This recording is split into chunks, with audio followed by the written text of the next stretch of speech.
आज मैं हरियाणा के अपने उन भाइयों बहनों से बातचीत कर रहा हूं जिनकी आयु 60 वर्ष पार और अभी हो सकता है आप लोग 65-70 के भी न हुए हो, और इसलिए मैं ये मान के चलता हूं कि आप सब मेरे सब साथी हैं, हम साथी हैं। मैंने माना है कि पूरे हरियाणा की जनता 2,87,00,000 लोग, लगभग 72 लाख परिवार, ये सब मेरा परिवार है और इस नाते से आप मेरे परिवार के साथी हैं, मेरे भाई बहन हैं। कुछ वर्ष पहले हरियाणा के अंदर ऐसे व्यक्तियों के लिए जिनकी आयु 60 वर्ष से ऊपर हो जाती है, उनको एक सम्मान निधि के नाते भी योजना शुरू की थी और वो योजना शायद 100 रुपए के आसपास से शुरू हुई थी। 2014 में हम लोगों ने सरकार संभाली तो उस समय ये पेंशन 1,000 रुपये मासिक थी। अगला जो 2023 का महीना शुरू होने वाला है, उस समय ये हमारी जो पेंशन है, जो सम्मान निधि है, ये 2,750 रुपये हो जाएगी।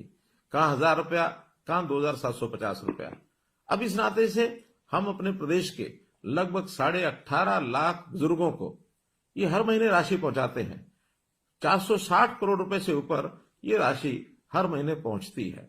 अब दो ही कंडीशन है किसी भी बुजुर्ग की वो पेंशन शुरू हो, या तो व्यक्ति 60 वर्ष का हो गया है और या फिर जो 60 वर्ष का हुआ है वो दोनों पति पत्नी की आय ये 2 लाख रुपए से कम होनी चाहिए। हमें लगा 2 लाख रुपया ये कम है, तो इस अगले महीने से हमने इस आय को भी बढ़ा करके 2 से 3 लाख रुपया कर दिया है। जिस महीने में 60 वर्ष का व्यक्ति हो जाए उसको तुरंत अगले महीने से अपने आप पेंशन शुरू हो जाए।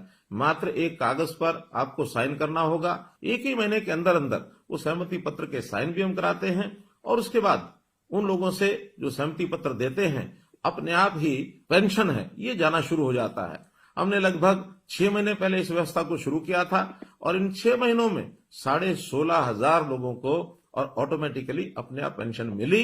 केवल हरियाणा प्रदेश ही है जो ये 2,750 रुपया और ये दे रहा है, और किसी प्रदेश में इस प्रकार की व्यवस्था या ऐसी नहीं है। हमारे देश के प्रधानमंत्री विशेष तौर पर बहुत चिंतित है, गरीब परिवारों के लिए उनकी चिंता है। इस नाते से उन्होंने हर गरीब परिवार के लिए 5 लाख रुपए तक का ये जो स्वास्थ्य बीमा है ये लागू कराया है आयुष्मान भारत के नाते। हमने उसमें अपनी एक योजना बनाई, चिरायु योजना, ताकि 1,80,000 रुपए तक की आय के जो परिवार हैं उन सबको इसका लाभ मिले, और इसमें 29 लाख से भी ज्यादा परिवार इसमें कवर हो रहे हैं। इस वर्ष के बजट में हमने इस आय को बढ़ा करके 3 लाख रुपया प्रति परिवार ये आय रख करके और थोड़े से पैसे लेकर, थोड़े पैसे यानी 125 रुपया महीना अर्थात 1,500 रुपया साल, इतना पैसा लेकर के भी उनकी जो स्वास्थ्य बीमा योजना उनको भी इसको ऑफर किया है ताकि वो इसको ले सके और परिवार के इस खर्च को बचा सके।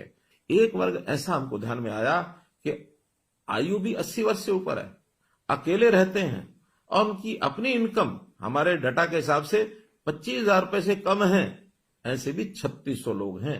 अप्रैल से इन सब लोगों के लिए जो वृद्ध आश्रय स्थल, सेवा आश्रम, वरिष्ठ नागरिक सेवा आश्रम, इन सेवा आश्रमों में उनको हम कहेंगे जाकर के वो वहां रहें। अगर वो सहमत होंगे उन सबको हम इन सेवा आश्रमों में रखेंगे। कोई गरीब परिवार है उसकी हर प्रकार की चिंता, राशन कार्ड के नाते से ऑटोमेटिक राशन बनते हैं। अगर किसी परिवार के सिर पर छत नहीं है, प्रधानमंत्री आवास योजना के अंतर्गत उनको मकान मिलता है।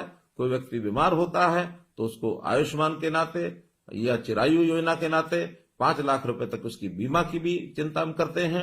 उनके बच्चों की पढ़ाई की भी हम चिंता करते हैं। और तो और कोई व्यक्ति आगे चल करके भी बीमार न हो, उसका स्वास्थ्य जांच जरूर हो, इसके लिए भी निरोगी योजना बनाई गई है।